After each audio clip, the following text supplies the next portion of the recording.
Hello, wonderful people. You are welcome to Operation Claim Your Marriage program.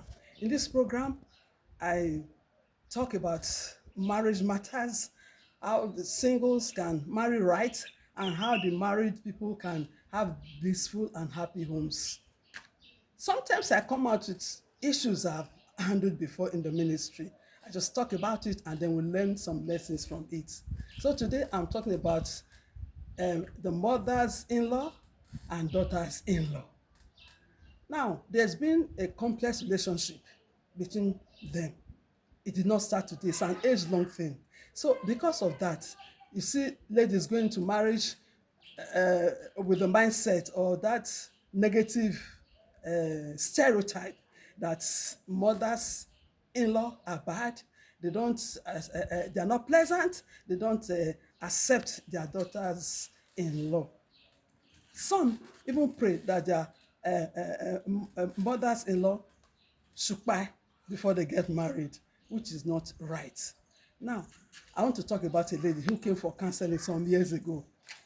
So she came with tears in her eyes. Beautiful lady, light skinned. So she had cried so much that her skin became so red. Her face was all red, or pink rather. So she came to the office and I said, sit down. Young lady, what is the problem? She said, it's my mother-in-law. She doesn't love me. I said, really? She said, she doesn't love me. I don't think she wants my marriage to work. So I asked again, what makes you think she doesn't love you? She said, she snapped at me. She shouted at me. Oh, that's all? Because she snapped and shouted at you. Don't you have a mother? She said, yes. So if your mother snaps at you or shouts at you, you will say she doesn't love you, or she doesn't want your marriage to work? That's not right. I think she loves you. So what actually happened? She said she prepared breakfast and invited her mother-in-law to the table.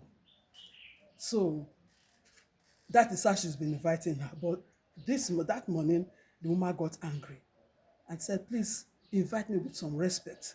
Don't invite me to the table as if you are talking to your mate. Respect me, accord some respect to it. And then she told her, when I finish cooking, I don't just invite you like that to come and eat. I ask you to go to the kitchen and dish your food. I say it with respect. So, and I asked, are you always doing that? I say, yeah, that's how she has been inviting her. And she has cautioned you before. She said, yes. Then why did you repeat it? You shouldn't repeat it. She said, respect me, you respect her. There should be mutual respect between you and your mother-in-law. She said, don't just say, Aya now, will you invite your mother to the table like that? So give her that respect that she requested for. She doesn't hate you, she loves you. If she didn't like you, should have just kept it. She won't complain. Then she'll be complaining to your husband instead. She'll report it to your husband that you're a bad lady. They can't marry you. What will you do? So I told her, just go home and make peace with your mother-in-law. She doesn't hate you. I prayed with her and I asked her to come back the following day for prayers. In fact, I put her in a 3-day prayer program. So I come the following day, I'll pray with you, then we round it up the day after. So she left. She came back the following day looking so radiant, smiling. I said, what happened? She sit down. What happened? She said, by the time she got home that day, her mother-in-law was all over the place looking for her. She was calling family, friends, calling their relatives. Have you seen my daughter-in-law? She just left home. I can't find her. In fact, she was calling everybody. She was panicking. She was looking everywhere for her. I said, so you left home without even telling her you were going out. That also is very disrespectful. Should have told her. So you put her in a panic mood. That's not right. You see, she was looking for you. She said, apart from that, she prepared pounded yam. She put it in the cooler and ogbono soup. And she told me, I have prepared food for you. Your food in the cooler. I prepared ogbono soup for you. Your best soup. I said, seriously? Is that the woman you said hates you? You see, that is the problem we have these days. Ladies watching this video, please don't go into marriage with that mindset that your mother-in-law doesn't love you. I know there are some unpleasant ones. There are some bad ones. There's nothing you do to please them. You can never please them. They are never pleased. But there are some that you just accept you. They see you as a bonus daughter. They see you as that family they get into their families. So accept them like that. When they accept you, accept them. The respect should be mutual. So I talked to her, and then I told her, as we are going home now, get a gift for your mother-in-law. I said, does she like fruits? He said, she loves fruit. I said, okay, the market is on the way. Just enter the market, buy some fruits, give to her and hug her. She's a good mother-in-law. So what I have to say is that, there are some ladies that they were not raised with a culture of respect. And they go with such character into marriage, and they start having problems. If you are getting married to a man who is from a family that values respect, you have to respect that family too.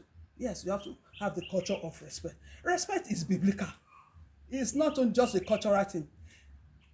1 Timothy 5:1-2 says, rebuke not an elder, but entreat him as a father, and the younger men as brethren, the elder women as mothers, and the younger as sisters with purity. That's what the Bible says. Respect is biblical. And finally, I want to say this. I always tell this bachelors and spinsters, as you're waiting for God to bring the rightful partner to you. You are waiting to get married. The right person has not come. Start working yourself. It's a period of self-examination. You work on yourself. You know that character in you, that behavior, that attitude that is not right, that can lead to failed relationship, or can even dissolve your marriage. You should start working on it. Some ladies can keep malice. Some young men can keep malice. For which that is bad. Start working on it. Or is it even disrespect? If you are from a family that does not value respect, as you are entering into another family that values it, remove that garment, throw it away, and put on the garment of respect. Some is selfishness, self-centeredness. There are so many habits that you need to deal with as a single before entering into marriage. Stay blessed.